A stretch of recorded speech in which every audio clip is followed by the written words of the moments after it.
Инжектор системамен иштеген агайнилер үчүн көп вопростор жаралат.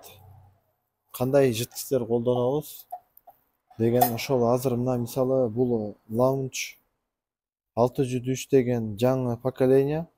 Буларда негизи аппарат тандабайт химияны. Буларга Lavr деген компания атайын мындай жыткычтарды чыгарат. Булар жыткычтар көбүнчө эле мен байкашымча мына идиш 5 литровый ушуну 7000ге сатып атышат да, муну дагы 7000ге. Ошону Lavr деген компаниянын өзүнө Google'га жазсаңар Lavr Бишкек деп. Ошо өздөрүнүн сайтынан алсаңыздар, муну 4000ге аласыздар, буну 3000ге аласыздар. Экөө биригип 7000 болот. Көбүнчө ошо туугандар мага чалып сурашат.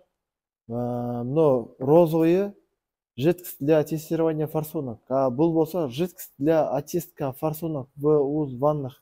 Уз ваннах деген мына ваннага форсунканын ичин тазалаш үчүн саласыз го. Ошол химия туугандар. Ошол химияны жакшылап атын окуп алыңыздар. Lavr компаниясы чыгарат.